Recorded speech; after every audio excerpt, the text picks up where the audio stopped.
Hey, good morning and happy Monday, everybody. Your man Omid here with you once again to get you smarter than the person you're sitting next to. Spend the next 5 minutes with me, and we'll accomplish that. Okay, here we go.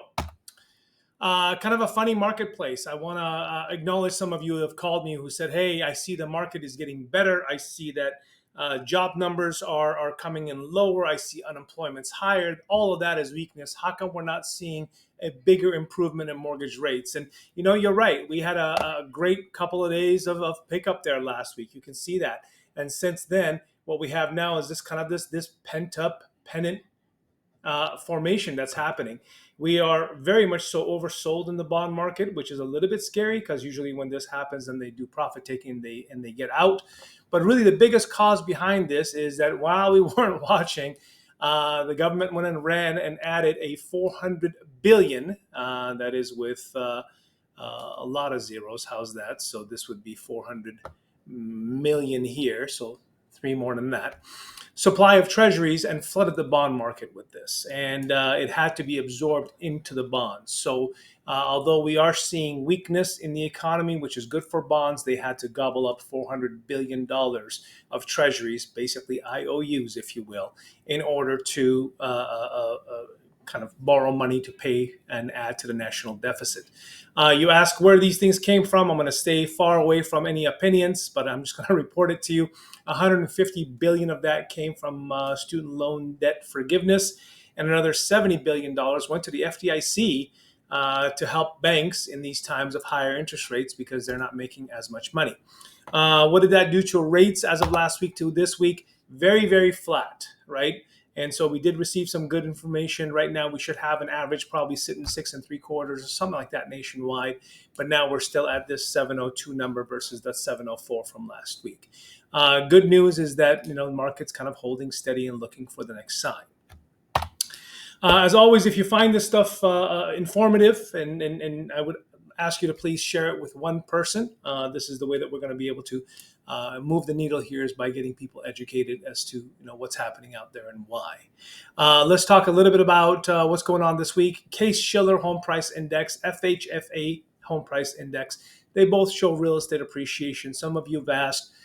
Case-Shiller takes a median average of all the homes that are sold. FHFA takes the average of the homes that have sold with conventional mortgages behind them. So that's why that matters, and that's why that's different.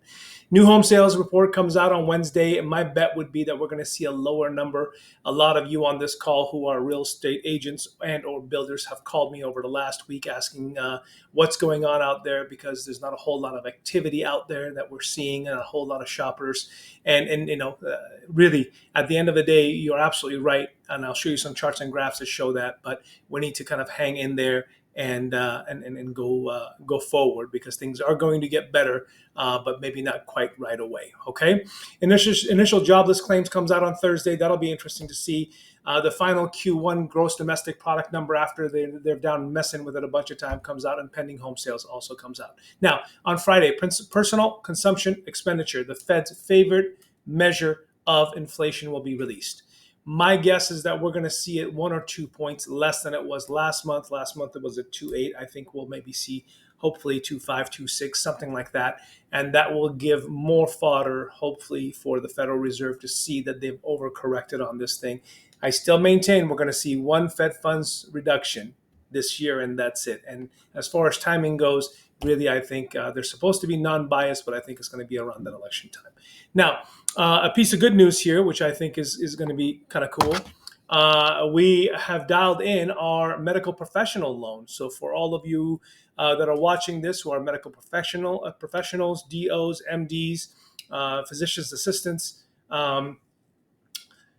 this loan is for you. So a loan amount of $1.5 million. You can buy a house with a $1.5 million loan at a 5% down payment. Isn't that amazing? As long as your DTI is less than 43%. And really the biggest kicker here is that there is no mortgage insurance for these folks. Up to $2 million if they put 10% down, there's no mortgage insurance for them. So for all my realtors on the call, really, if you know young doctors, young DOs, PAs, they should know about this program to get themselves into this marketplace with minimum down, as you can see. Great programs with fantastic rates on 7-year, 10-year, and 5-year ARMs. And really, really a great program. So definitely reach out to us if you have somebody in mind and I can help you out there. All right. Couple last pieces just to keep things in reality, okay? This is real what we're going through. Again, home builders, realtors, other loan officers watching this, we're dealing with this right now. So pending home sales, they have slowed down a lot. Obviously, the spring market ended, summer market began. Part of this is seasonal, always happens like this. So don't lose heart here. It always happens like this right around this June, July, August period.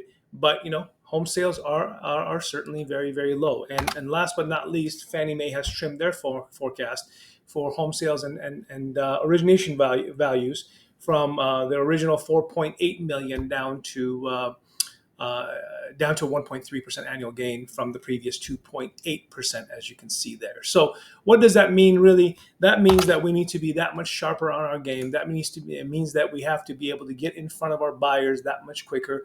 If you are a buyer, do yourselves a favor. Get your research out of the way. Find the loan officer and the realtor that you have come to an understanding with, but go through the entire process. Get yourself educated. Get yourself pre-approved, not just pre-qualified. With all of our clients, we get them underwritten approved. That way there's no surprises. That way we can perform things like 15-day closes, right?